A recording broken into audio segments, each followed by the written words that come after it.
Pump up the jams on a suddenly not so casual Friday evening in November. It is Friday, November 10th, 2023, CFB Week 11, Knowledge for College, the Shark and the Gun, back at it for more. Can't believe we're already here, Week 11, right here live, Sharky Waters Nation, X, Twitter. Come on over to YouTube, join the chat, crack a beer, enjoy your life. Guns Picks, what's going on, brother? Yeah, I mean, this season is going absolutely way too fast for me. But listen, this is where we get very heavy, we get very aggressive, and we start making a little bit of that extra dough before the holidays on this one, because we are going to need it because bowl season was right around the corner. But I am ready for the Week 11 card. It's going to be big. It's going to be huge. It's going to be electric, and we have a good play for tonight, and I can't wait to give that out to the people. Let's get into it. 9 o'clock.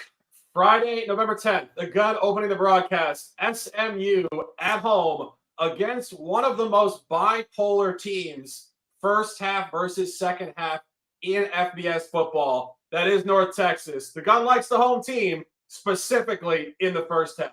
Yeah, we're going to split this up into two halves, the first and the second. I'll tell you why here as we break down these two teams. Now, North Texas, where are they right now? They're coming off 3 straight losses, including an 8-point loss to UTSA last week at home, 37-29, winning the net yardage battle plus 38 net yards, but they had a -3 turnover ratio, deciding factor in that matchup. Now you got SMU. They're on a 5-game winning streak, absolutely one of the hottest teams in G5, winning into this home game and off a road win versus Rice. Close road win at that, 36-31, dominating in the net yardage, however, with a plus 194 net yard average and a +2 turnover ratio. Kind of surprising to me that they only won by 5 points with those numbers. But SMU, like I said, has been dominating their competition this season. They have a plus 24 point differential, plus 84 net yard average, holding the opponents to 282 yards per game, 82 yards below their opponent's season average on the defensive side. That is great numbers there. But you got to look at North Texas. We're splitting this into two halves here. Slow starting team when you look at them, but they turn it on in the second half. So there's Jekyll and Hyde when you look at these two teams. They average 50.1 points per game in the first half, which ranks them 43rd in the country, but they only average 7.7 points per game in the last 3 games in the first half. So that's conference play for you there. But in the second half, they turn it up. They're ranked 9th in the country in scoring, 18.4 points per game. But when you actually look at these data points and these half splits, look at North Texas in their last 4 conference games versus Temple. They were up 24-14 first half. Then they won 45-14. That is 21-0 in the second half. Tulane, 21-0 down, losing to them. Then they go into the second half, lose only by 7, 28-14 in the second half for them. Memphis, down 31-10 in the first half. Then they narrow it very close and get the cover, 45-42, 32-14 in the second half versus Memphis. UTSA, 27-13, down in the first half, only lost by 8 points, 16-10 the second half. What I'm telling you is slow start, fast start for North Texas on this one. Then you got SMU on this one. You look at the stats for them. They are a first half scoring team. They average 21.9 points per game in the first half, ranked 5th in the country.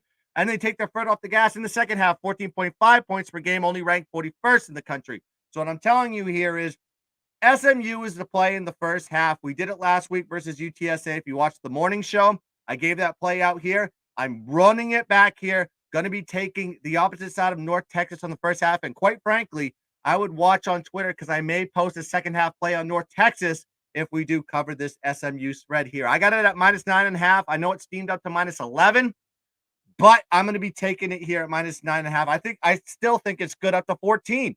I think SMU is going to cover this first half, no problem. That's why it's not a 1, not a 2, but a 3-unit banger, baby. Let's go. Start it off right here on a Friday night. Give me SMU -9.5, first half, 3-unit special. The Gun is fired up. I'm fired up. My first play, 2 o'clock tomorrow afternoon.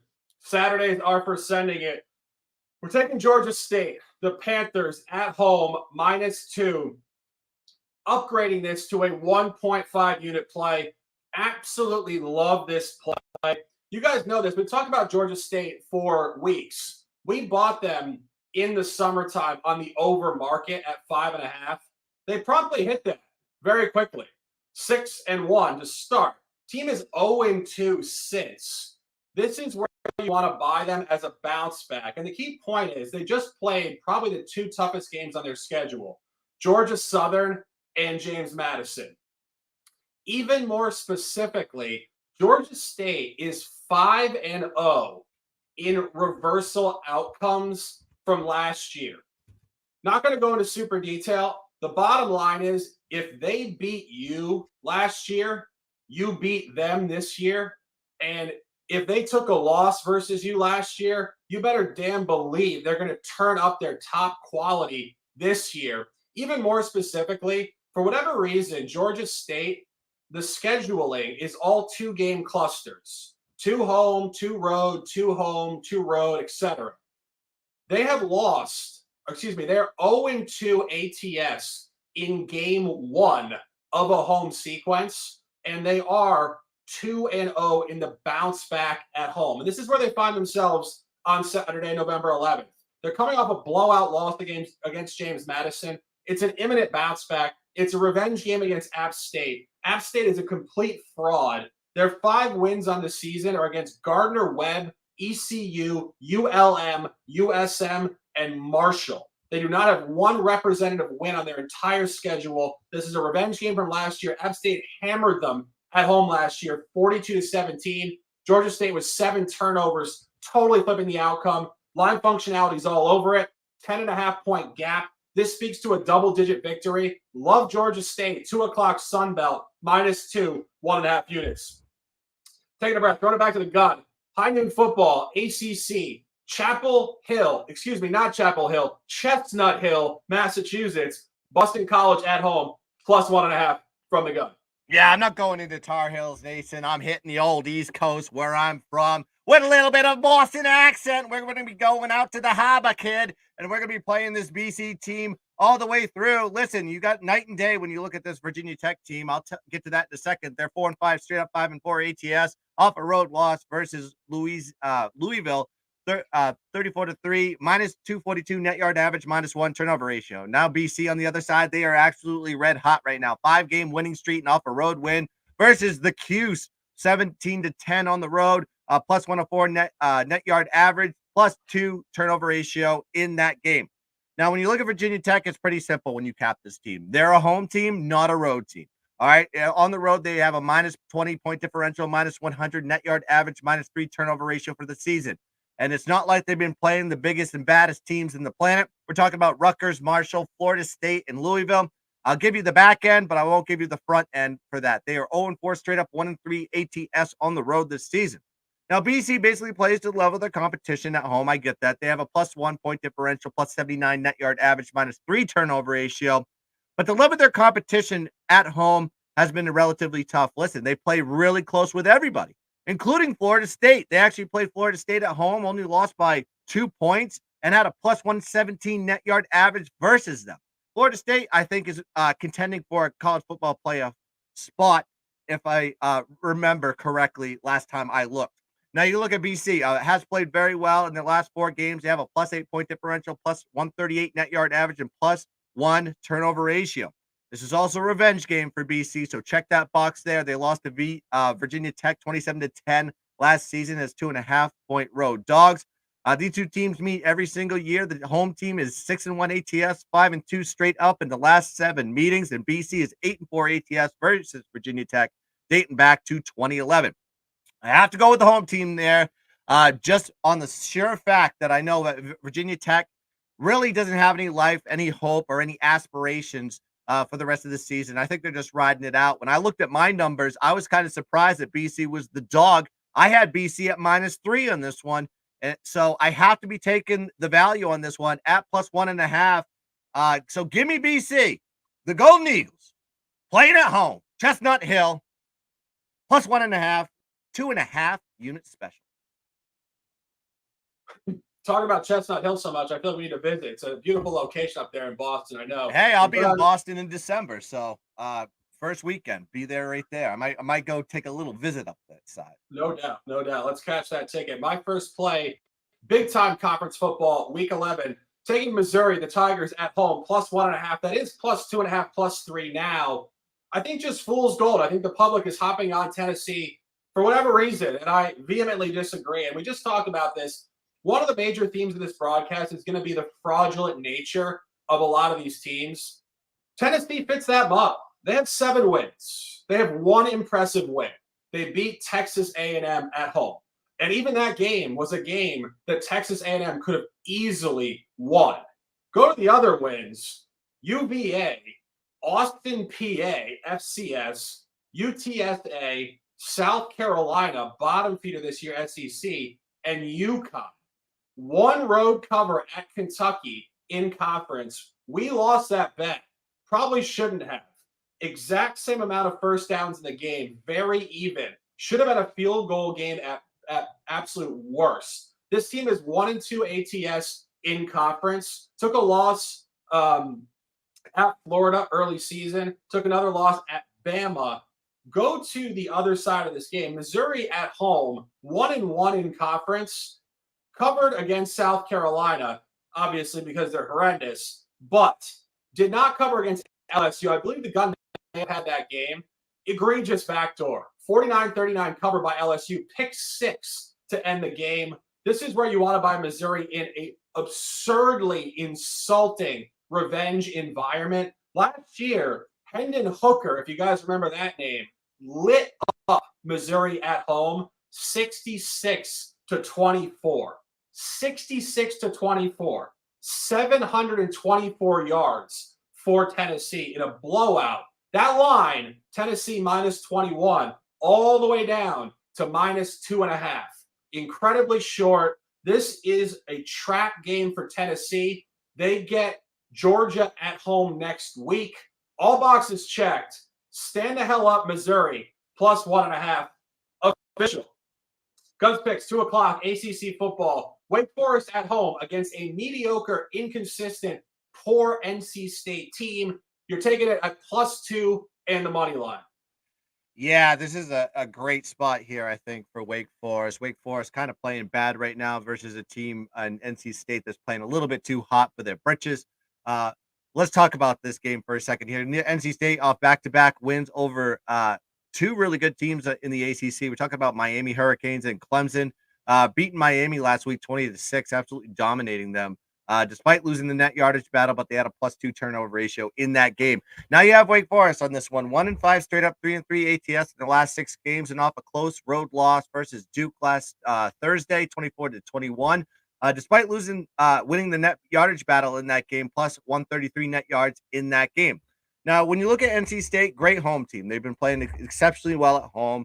The Miami game was home. The Clemson game was at home, but they've underperformed here on the road. They're 0-3 ATS, minus 3-point differential, minus 6 net yard average, and a +2 turnover ratio. Those road games, UConn, UVA, and Duke. Not really the world beaters of all world beaters, and they're not covering those games. Now you got to look at Wake Forest, home this season. They're 2-3 ATS, but they have a 0-point differential, minus 29 net yard average, minus 3 turnover ratio. But they played better competition. They played Vandy, Georgia Tech, Pitt, and Florida State. Now, here's the advantage here. Like I said, Wake Forest played last Thursday night, so they've had additional rest and additional prep time. Wake Forest in those situations are 4-1 ATS with rest advantage versus their opponents dating back to 2022. And NC State on the other side, very bad when the team has more rest than them. When their opponent has more rest than them going into a game, they're an 0-4 against the spread since 2022. This is also a revenge spot for Wake Forest. They lost last year's game versus NC State 30-21 on the road, even though they were a +89 net yard average, but they were minus 3 turnover ratio in that game. Thank you, Sam Hartman. That was probably his fault in that game. But when you look at this matchup, you basically just got to take the home team blindly. You know why? Because the home team, when these two teams meet, 14-2 straight up in ATS, dating back to God knows when. So it's just basically automatic when these two teams meet. So it's basically a pure fade here from NC State, coming off 2 major big conference wins over UNC and Miami at home. Now they have to go on the road where they underperform, and they got to play a lackluster team in Wake Forest that, is 1-5 in their last 6. But they've got 4 wins. So Wake Forest has some motivation in there. There's still an opportunity for them to make a bowl game. NC State's already made their bowl game. Not much to play for in this one. They're not in any other contention on this spot. So I see this more as a flat spot for NC State and a get up spot for Wake Forest. I love this play. I got it at +2. I'm not only going to take them on the spread, but I'm also going to take it on the money line. So put 1.5 units on the spread here at +2, and then 1 unit on the money line +110 is the play. Yeah, I love that play. I looked at that as well. I think you're on the right side there without question. Taking a breath, 18 minutes in here. We're talking Big 12 football, Big 12 first campaign football for UCF down in Orlando. They've changed the name of the stadium. It's no longer Camping World. Now it's FBC Mortgage Stadium. And I see a lot of people mortgaging their house on Oklahoma State this week. Oklahoma State, guys, is way too hot, and we're buying UCF. The gun has the hat on. I have the official play, and the gun has the alignment tomorrow morning on the live show. Taking the first half at +0.5, 1 unit official. As I mentioned, Oklahoma State, too hot. 5-0 ATS, 5-0 straight up last 5. Kansas State, win. Kansas, win. West Virginia, win. Cincy, blowout win. Last week, Oklahoma, in-state rivalry win. It doesn't get any hotter for this team who is not projected to be top 15 in the country. You want to fade this, and you want to fade them on the road in conference in the first half. They are already 0-2 ATS in this environment. Did not cover at Iowa State early season. Key point there, Iowa State at that point was unimpressive with Rocco Becht at quarterback. Iowa State did get them on the correct split on the line, and they came out flat at West Virginia as well. UCF is a bye team. UCF, as I mentioned, first campaign in the Big 12, 1-5 last 6 in conference. Key point, 4 of 6 on the road, some tight losses. This team is improving. They are 1-1 ATS first half home in conference. You guys might remember a game earlier this year in week 5. They were up huge on Baylor, 28-7 before melting that game. That was an authoritative first half cover. And they did lose a first half to West Virginia, a spot they were not necessarily supposed to cover. Line split is all over this, suggesting all the narratives I just described are correct. Oklahoma State's favorite of the game, -2.5.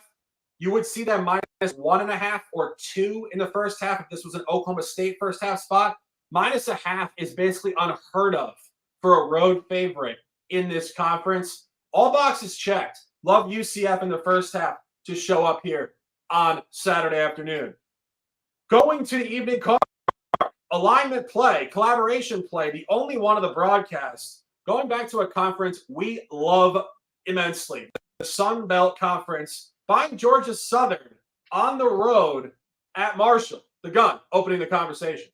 I mean, there's going to be more than one play. Let's face it, but I moved some of this stuff in the morning, so you're going to have to check out which ones I'm on the Saturday morning with Gunspicks, 10 a.m. Eastern Standard Time. But let's get into this Georgia Southern Marshall game here. Now, Georgia Southern coming off a road loss versus Texas State, 45-24, -112 net yards, -1 turnover ratio. Marshall is on a 5-game losing streak, so they're not a backable team at this point. And they're off a 31-9 loss to App State, getting dominated in the yardage battle and turnover ratio in that game, -161 net yards, -3 turnover ratio. Marshall has played terrible in their 5 games, like I've just said. -20 point differential, -140 net yard average, -2 turnover ratio. They are 0-5 straight up and ATS in that span. Now you got to look at Georgia Southern. Underperforms on the road, -8 point differential, +52 net yard average, -8 turnover ratio. The key on this one is the turnovers have really killed them. But in this spot, it's not going to happen, in my opinion. This is not a good stat, like I said. But look who they played on the road. Some very tough opponents. Texas State, tough opponent. Great offense. JMU, we know how good JMU is. Wisconsin, P5 Big Ten contender to be in the championship game. And of course, Ball State, they didn't lose to Ball State. They actually won that game 40-3. So 3 of those losses, very strong opponents. And there are only 3 losses of the year, might I add on that one. So these two teams met in 2022. Marshall winning that game 23-10 as 7-point away favorites. Now the line has flipped to Georgia Southern, with them favored here on the road at 2.5. Now you got Georgia Southern. You got to look at the statistics on this one. 4-2 ATS as a favorite. They're a favorite on this one. And Marshall is 3-7 ATS at home, dating back to 2022. So I think Georgia Southern is the team on the rise. Marshall will continue to regress because they got no hope and no heart for this season. They're just going to continue to lose and lose and lose. Georgia Southern has the line delta on this one from year 1 to year 2, the trends and the revenge factor to boot. All boxes checked, as Shark would say. Georgia Southern minus 2.5 units special for me. Absolutely. And just continuing it very briefly, as the guy gave you pretty much all the data points there. Georgia Southern is very similar to Georgia State from the standpoint of these reversals. I call it the Georgia Southern Reversal Revenge Tour 2023. We said it about Georgia State. They're 5-0 in this environment reversal. Georgia Southern is 4-0 in the reversal. Just take what happened last year and expect it to go the other direction. And what happened last year, they got hammered at home by Marshall 23-10. As Guns mentioned, this line is moving heavily to Georgia Southern on the road. Marshall screwed us 2 weeks ago against Coastal. I didn't realize it, but this team is just purely falling off a cliff. There's no way around it. They started 4-0, but again, the theme of the broadcast, fraudulent clusters against FCS Albany, ECU, Vatech, and Old Dominion, just getting hammered in the last 5 weeks. It's not going to reverse itself. Of those 5 losses Marshall has put on record in the last 5 weeks, 3 of those were revenge games in conference from last year. Georgia State, App State, and JMU. Revenge game in conference, Georgia Southern, hammer time coming on Saturday night. Staying in conference very briefly. Taking South Alabama, first half -7, 1 unit. This is yet again the beauty of late season football. You are data abundant and you get to see how teams are functioning and where they're coming from in past history. This is a great buy low on South Alabama. Back-to-back absolute duds the last 2 weeks. Week 9 at home against ULL, the Raging Cajuns, 33-20 loss. Inexplicable 17-0 first half against. 5 turnovers in the game. Just gave away the game. Came back last week at Troy, uncompetitive, 28-10, shellacking. Now you get the bounce back. Last time they came off of a road game in conference and they got a home game 1 scenario. Key point, as I was talking about in these clusters within the Sun Belt, they did play USM. They came out with a vengeance. They were angry that day. 55-3, 31-0 first half. Go to the other side of this game. Arkansas State. We've faded Arkansas State numerous times over the last 2 seasons. Arkansas State functions well as a favorite. They function horribly as an underdog, specifically as a double-digit underdog. 2 instances this year, Arkansas State rode as a significant underdog. Week 1, Big 12 at Oklahoma, 45-0 first half loss. And in conference, I think this is more applicable. At Troy, week 6, 20-0 first half. Troy, all boxes checked. 5 o'clock, Mobile, Alabama. Stand up, boys. No more insults, just domination. South Alabama first half, -7. Going back to the gun, 7 o'clock. Speaking of Oklahoma, hammering teams at home. Oklahoma comes back off a loss last week to Oklahoma State in state rivalry, catching West Virginia. The gun bought West Virginia last week. Now he's fading the zigzag of conference play and an official in the Big 12. Yeah, West Virginia covered easy, but I'm going to be fading them this week as a double-digit dog here on the road versus the Sooners off back-to-back losses. when you look at these two teams, you got, like I said, West Virginia back-to-back wins on this one, dominating it at home versus BYU 37-7, easy cover for the boys, plus 290 net yards, plus 1 turnover ratio in that game. Now you got to look at Oklahoma back-to-back road losses versus Kansas when they stormed the field and tore down the goalposts, and then they lost in the last bedlam maybe ever versus Oklahoma State on the road. 27-24 in their last game, plus 12 net yards and minus 2 turnover ratio. Now, West Virginia, great home team, but on the road, they have struggled with a minus 2 point differential, minus 30 net yard average, plus 2 turnover ratios. They've had 4 road games this season: Penn State, TCU, Houston, and UCF. So, as far as the conference is concerned, not playing the strongest of all strongest opponents here on the road. So, this is probably the strongest opponent they ever faced on the road so far. But Oklahoma off back-to-back losses, like I said before, but those were road games versus teams with major revenge scenarios.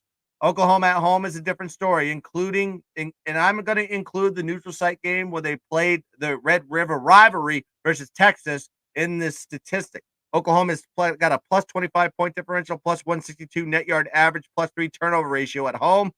And home this season, who have they played? Arkansas State, SMU, Iowa State, Texas, and UCF in that sample size. Now you got to look at West Virginia's defensive struggles on the road this season.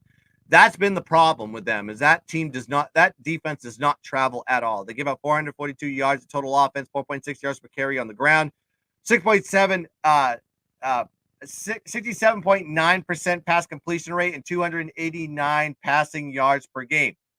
Last year, West Virginia absolutely upset Oklahoma in their home spot in West Virginia, 27-20 as 8.5 point home dogs. Now you're seeing the line here egregiously going up here at 12.5. They're probably going to be steaming up more and more as the game gets closer to kickoff. I just got to be a complete rebound spot here for Oklahoma. I trust Venables. I trust the staff. I trust the offense. I think they get it done here in a revenge spot at home where they play their best ball versus a West Virginia team off 2 dominating wins at home and underperforms here on the road.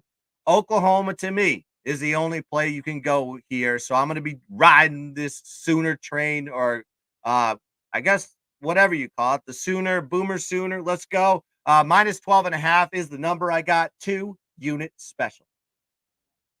Absolutely love it. Late night spot. The gun on the side. I have a total. 10:30 p.m. San Jose, California.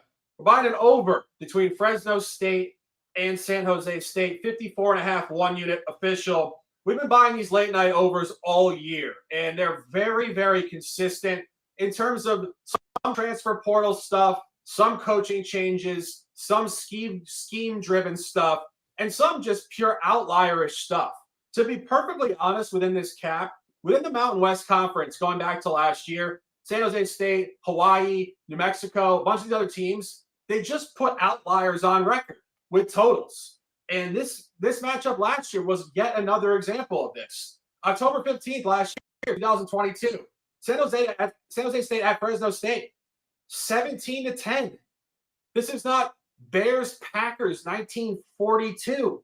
This is Mountain West football with no defense. What's going on here? 668 yards, 4 turnovers. And now the line is telling you a reversal story. Last year, line opened at 48.5, got steamed down to 47. This year, we're hovering right around 55 at open. Little steam down. Not worried about that. I think there's syndicates who just don't look at the angles we look at. And if you want to just look briefly at the trends coming into this game for both these teams this season, San Jose State is 4-0 against the home over. They're coming off of a road under at Hawaii last week, 35-0. The only other time this year they had a road under, they had a real dud game at Toledo out of the MAC, and they came home in conference against Air Force, and it went over 45-20. Fresno State is a buy quotient versus the over. They were 4-1 versus the under in a previous 5-game sample this year, 2-1 versus the over last 3.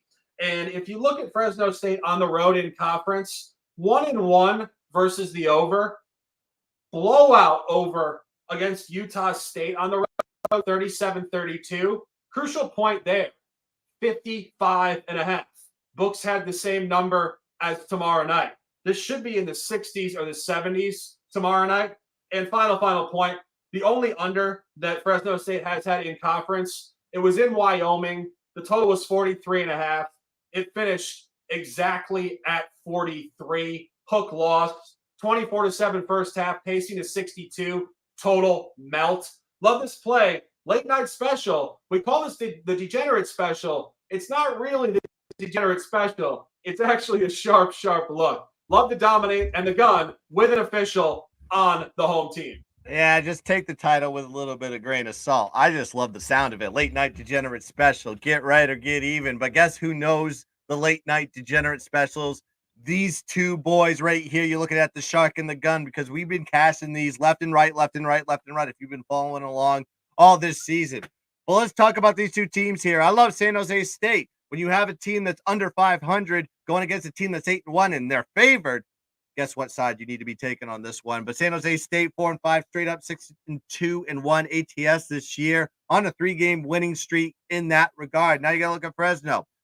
They've won 3 in a row and all back-to-back home wins versus UNLV and Boise. 2 of the teams breathing down their neck in the Mountain West. So big wins for them. They're 8-1 straight up, 4-5 ATS this season. Now, while Fresno is 8-1 straight up, they've showed some regression in the last 4 games. They have a plus 3-point differential, minus 68 net yard average, giving up 94 more yards to their than their defensive season average to their opponents, and putting up 22 less yards per game on the offensive side. And those teams I'm talking about are Wyoming, Utah State, UNLV, and Boise. On the other side, though, San Jose State's been playing pretty sneaky, especially in the last 4 games. You look at those games, they have a plus 19-point differential, plus 113 net yard average, plus 2 turnover ratio for the year. They're putting up 54 more yards per game and on average, and then they're holding their opponents to 72 yards below their offensive season average in that run. So they're actually playing exceptionally better on the back half of the season. For San Jose State to win this game, they're going to have to run the ball. They average 5.2 yards per carry, 5.5 yards per carry versus conference opponents. They have 2 great running backs in Robinson and Conley that average over 6 yards per carry this season. Fresno has won the last 2 matchups in this one, 40-9 in 2021, 17-10 in 2022. So San Jose State is in a 2x revenge spot in this scenario. And when you look at these two, when these two teams meet, 6-3 straight up, 6-2 ATS, the home team is in the last 9. Like I said, I think when you look at a 4-5 team favored over an 8-1 team, you have to ask yourself why. And I'm giving you the reason why. You have a team in Fresno State that's playing way too hot for their britches and have been really just sneaking away with these wins left and right. You can tell by the spread. Like I said, 4-5 ATS, but they're 8-1 straight up. But they're going against a Fresno team that's favored here at home, looking for revenge. It's a perfect spot here for San Jose State at 10:30 p.m. Eastern Standard Time, degenerate special style. We're going to be taking San Jose State money line minus 110, 2.5 unit special. I see the line here at minus 2.5. So I would just grab the spread on this one for now. Get it under 3 while you still can, and maybe steven up past that point. Absolutely. We love the same game. Both sides, and Guns making great points. 4-5 favorite over 7-1. Somebody knows something. 8-1. Somebody knows something. We're expecting points and a tight San Jose State victory. 6 top plays from both sides of this beautiful conversation. The Shark and the Gun, Week 11, knowledge for college. My 6 plays: Georgia State -2, 1.5 units special. Missouri plus 1.5. UCF in the first half, specifically fading Oklahoma State off the big win last week, plus a half. South Alabama bounce back Sun Belt football first half -7. Georgia Southern collaboration play -2.5, and the over 54.5. San Jose State, Fresno State. The Gun firing shots on a suddenly not so casual Friday night. SMU coming right up, 9 o'clock. -9.5, 10 or 11 first half.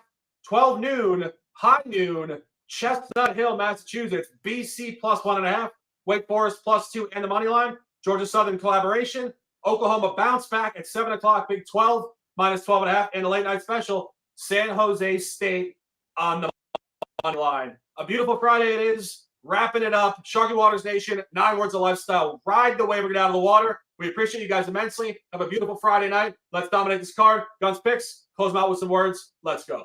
Yeah, shout out to the chat. We got Sam, Taylor, Dre, of course, the Candyman in the building. And of course, we got Clint, Chad, Moody. We just thank you for joining in. The 14 of you beautiful bastards on right now. And those who are watching on Twitter, please like and subscribe to the Sharky Waters Nation channel and hit the bell so you know every time we go live. I will be back tomorrow morning, 10 a.m. Eastern, to do Saturday mornings with Guns Picks. And of course, I'll be joined with the regulars on that one. So go check that out. Absolutely electric. And I may have, I'm probably going to have more than 4 plays on this one. And we'll be talking about the top 25 matchups as well and our opinions on that. And also, all you veterans out there, just want to say shout out to you. We salute you.